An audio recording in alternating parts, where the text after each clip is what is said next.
চাকরি, ভালো জীবন আর পরিবারের পাশে দাঁড়ানোর স্বপ্ন, এই তিনটি ছিল বিদেশে পাড়ি জমানো নারীদের চোখে। অথচ বিমানবন্দরের শেষ গেট পেরোনোর পর তাদের সামনে খুলে গেছে এক ভয়ঙ্কর পৃথিবীর দরজা। মধ্যপ্রাচ্য কিংবা দক্ষিণ পূর্ব এশিয়ার দেশগুলোতে পাঠানোর নাম করে সংগঠিত চক্রগুলো বছর পর বছর ধরে বাংলাদেশি নারীদের পাচার করে চলছে। তাদের হাতে থাকে বৈধ পাসপোর্ট, অথচ গন্তব্যে পৌঁছে এসব নারী হন বন্দী, যৌন শোষণ, ধর্ষণ আর দাসত্বের শিকার। বাংলাদেশের নানা প্রান্ত থেকে নারী পাচারের এই ভয়াবহ গল্প যেন প্রতিদিনই দীর্ঘতর হচ্ছে।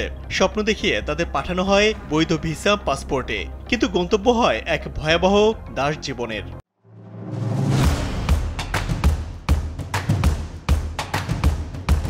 ভুক্তভোগী বিভিন্ন নারীর বয়ানে উঠে এসেছে ধর্ষণ, নির্যাতন, পাসপোর্ট আটকে রাখার গল্প। তাদের কেউ কেউ কফিনে করে ফিরে আসে, কেউ নিখোঁজ, আর কারো খোঁজ কেউ কখনো নেয় না। নারী পাচারের দেশের মধ্যে কয়েকটি শক্তিশালী সিন্ডিকেটের খোঁজ পেয়েছে কালবেলা। এর মধ্যে নারায়ণগঞ্জের সোনারগাঁয়ের শাহিন আলম এবং তার ছেলে নাহিদ হাসান লিমন দিনে দিনে কবজায় নিয়েছে পুরো পাচার বাণিজ্য। অনুসন্ধানে জানা যায়, এই চক্রে একদম প্রাথমিক পর্যায়ে কাজ করেন নারীরা। তারা প্রথমে গ্রামের প্রত্যন্ত অঞ্চলে সহজ সরল অভাবগ্রস্ত পরিবারকে টার্গেট করে। এরপর সেসব পরিবারের মেয়ে কিশোরীদের বিদেশে উচ্চ বেতনের চাকরির প্রলোভন দেয়। অভাব, অনটন আর দুর্দশায় কাটিয়ে একটু ভালো থাকার স্বপ্ন দেখায়। এসব নারীকে বলা হয় অ্যারেঞ্জার। এই অ্যারেঞ্জারদের ফাঁদে একবার পা দিলেই সর্বনাশ। যারাই পা দিয়েছেন তারাই পরিবার, সমাজ, আত্মসম্মান, সম্ভ্রম সব হারিয়ে হয়েছেন নিঃস্ব। গৃহকর্মী কিংবা গার্মেন্টসের চাকরির কথা বলে এসব নারীকে ট্যুরিস্ট ভিসায় স্ত্রী সাজিয়ে নিয়ে যাওয়া হয় দুবাই, মালয়েশিয়া, সৌদি আরব সহ মধ্যপ্রাচ্য ও ইউরোপের বিভিন্ন দেশে।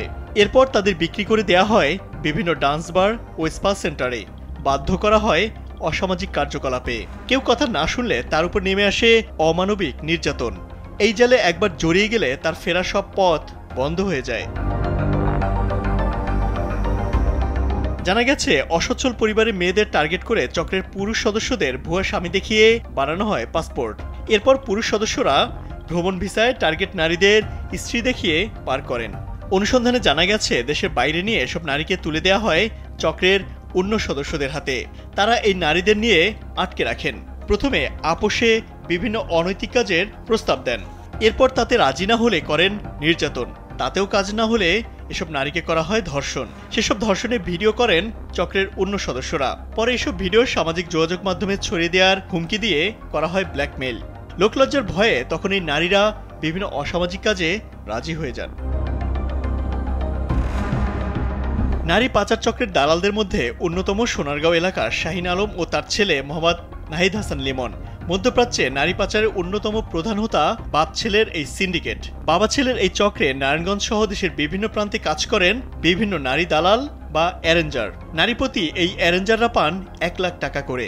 তবে সুন্দরী ও অল্পবয়সী কিশোরী হলে রেট আরও বেশি পান। এই বাবা ছেলের পাচার করা একাধিক নারীর পাসপোর্ট এসেছে কালবেলার হাতে। এসব পাসপোর্টে নারীর জায়গায় কোথাও শাহিন আলম, আবার কোথাও তার ছেলে লিমনের নাম লেখা। ট্রান্সপারেন্সি ইন্টারন্যাশনাল বাংলাদেশ টিআইবির নির্বাহী পরিচালক ডক্টর ইফতেখারুজ্জামান বলেন, এত বড় প্রতারণা একা কারো পক্ষে করা সম্ভব না। এখানে সরকারি কর্মকর্তা, রিক্রুটিং এজেন্সি, বিএমইটি, পাসপোর্ট সহ বিভিন্ন দপ্তরের কর্মকর্তারা জড়িত।